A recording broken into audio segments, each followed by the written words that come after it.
Hello বন্ধুরা, আজকে আমি তোমাদের সাথে শেয়ার করতে চলেছি আমার লাইফের সবথেকে বেস্ট ট্রেন জার্নি, কালকা থেকে সিমলা টয় ট্রেন জার্নি। আমাদের এই স্বপ্নের সফর শুরু হয়েছিল 27 ডিসেম্বর হাওড়া থেকে। রাত 9:55 আমাদের ট্রেন ছিল হাওড়া থেকে কালকা নেতাজি এক্সপ্রেস। টানা 2 রাত ট্রেনে কাটানোর পর 29 তারিখ ভোর 5:30 আমরা পৌঁছে গেছিলাম কালকা স্টেশনে। আমাদের ট্রেন ছিল 6:20-তে, তাই আমাদের হাতে যথেষ্ট সময় ছিল এবং তাই জন্য আমরা একটু স্টেশনের বাইরেটা ঘুরে দেখছিলাম। আর স্টেশনের এই বাইরের দিকটাই ছিল টয় ট্রেনের টিকিট কাউন্টার, যদিও আমাদের টিকিট কাটা হয়েছিল ঠিক 1 মাস আগে। এই হচ্ছে শিবালিক ডিউলেক্স এক্সপ্রেস, যেটা কিনা তখনও ওয়েট করছিল, যেহেতু নেতাজি এক্সপ্রেস আমাদের 2 ঘন্টা লেটে ঢুকেছিল। আমাদের ছিল 6:20 কালকা সিমলা এক্সপ্রেস। আমাদের টিকিট ছিল ভিস্টাডম কোচে, আর পার টিকিটের মূল্য ছিল 130 টাকা।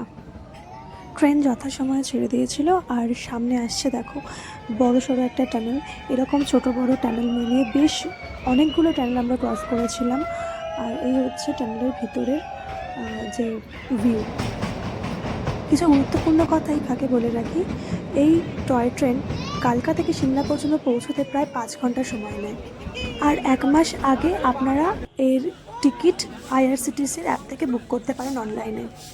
টয় ট্রেনের এই হচ্ছে অন্যতম একটি স্টেশন, যার নাম হচ্ছে বারোক স্টেশন। এরপরে আমরা যে ভিউগুলো পেয়েছিলাম, জাস্ট তোমরা একবার দেখো। আমরা যে ভিউগুলো পেয়েছিলাম, আমাদের যে এক্সপিরিয়েন্স ছিল টয় ট্রেনের, এটা আমাদের লাইফে এখনো পর্যন্ত বেস্ট। আমাদের মনের মণিকোঠায় সারা জীবনের মতন রয়ে যাবে। এই রেলওয়ে 2008 সালে 8ই জুলাই ওয়ার্ল্ড ইউনেস্কো হেরিটেজ সাইটের অন্তর্ভুক্ত হয়েছে। তাই তোমরা যারা কালকা থেকে সিমলা আসছো, তারা অবশ্যই একবার এই জার্নিটা নিও। আমরা ফাইনালি 12টার সময় পৌঁছে গেছিলাম সিমলা স্টেশনে। ওকে, চলো আজকে এই পর্যন্তই। পরের পার্টে আসছি আমাদের সিমলা মানালি ট্যুর কেমন কেটেছিল সেটা নিয়ে। আজকের মতন বাই বাই।